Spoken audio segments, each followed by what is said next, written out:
avant-goût du défilé du 14 juillet. Dans une semaine, à la même heure, il aura eu lieu.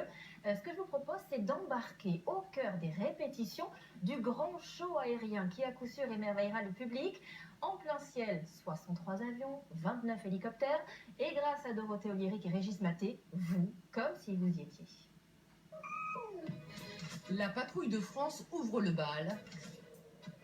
Puis, des dizaines d'avions survolent l'avenue des Champs-Élysées. Et c'est comme ça, chaque 14 juillet. Pour les spectateurs, un show, la tête dans les nuages. L'overview, on décolle d'ici A4, on transite en HA, on perd Sévreux. Mais pour les pilotes, le défilé aérien se prépare bien en amont. À l'issue du défilé, eux seront dans leur Rafale. Le briefing, c'est pour la répétition générale. On retourne dans le dispositif, sinon on est plus. Moi je suis l'avion qui sera derrière, donc je vais me laisser reculer, m'écarter, de telle façon que le numéro 4 sera à droite, puisse me voir, et lui va reculer bien en place sur moi. Voilà. Ça c'est pour la dislocation à l'issue du passage. Un jargon d'aviateur pour un balai millimétré. La préparation a lieu au même moment sur plusieurs bases aériennes aux quatre coins de la France. Tous les avions doivent se rejoindre à un horaire très précis à Châteaudun. On va décoller de Mont-de-Marsan, qui se situe ici.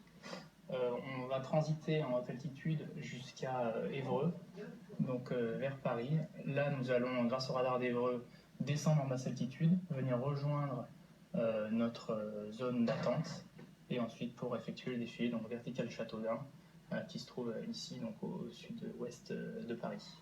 Donc, ce qui veut dire que là, il y aura à peu près 40 avions. Donc il y aura à peu près 40 avions en attente dans cette zone à l'ouest de Châteaudun, et ensuite qui vont défiler donc les uns après les autres, vertical Châteaudun, comme on le fera le jour du 14 juillet. Combinaison, casque, gilet. En quelques minutes, tout le monde est prêt. Il faut traverser le tarmac pour rejoindre les hangars où sont stationnés les Rafales. Alors vous, c'est votre premier 14 juillet? Alors moi j'ai déjà défilé à pied à la fin de ma première année à l'école de l'air, et là c'est le premier en l'air, effectivement. Ça met un peu la pression? Ben, forcément, parce que bon, on représente l'escadron, donc on a envie d'être parfait, d'être bien placé. Néanmoins, voilà, c'est pour ça que la répétition a lieu aujourd'hui aussi, c'est pour s'entraîner et puis pour valider que tout va bien. Ouais. Je vais pouvoir embarquer sur ce vol dans ce Rafale biplace et suivre la répétition aux premières loges. Le capitaine Thibault appartient à l'escadron de chasse Lorraine. Il quitte Mont-de-Marsan avec 3 autres pilotes de Rafale.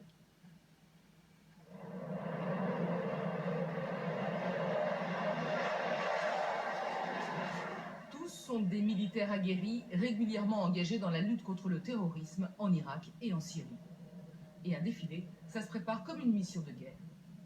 Lors du défilé, pas tous se rentrer dedans au moment où on va défiler. Là, ça se fait au timing. Tout le monde doit être précis à plus ou moins 3 secondes pour pouvoir justement assurer les conflictions entre nous. On n'a pas l'impression comme ça, mais une patrouille de 4 avions, c'est quand même... on peut comparer ça à un gros camion. Hein. C'est pas évident à faire tourner. On ne tourne pas aussi facilement que si on était tout seul. En dehors de l'aspect technique, ça doit faire quelque chose de survoler les Champs-Élysées dans son avion de chasse.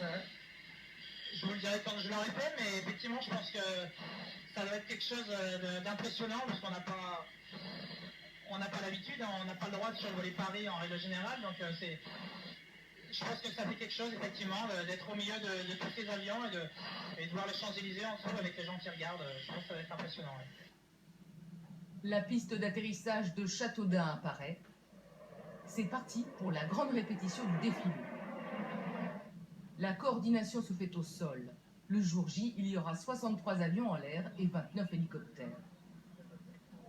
Des aéronefs qui voleront à 300 mètres d'altitude, vitesse 560 km/h pour les avions de chasse, 330 pour les avions à hélice. Et toujours à quelques mètres les uns des autres.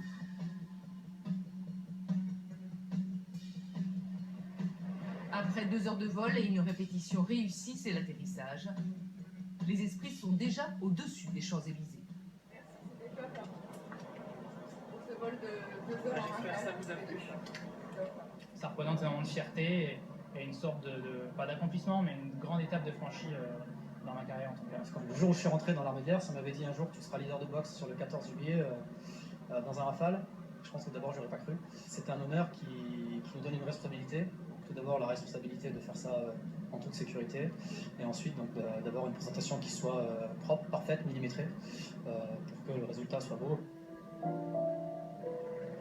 Reste la grande inconnue du 14 juillet, la météo.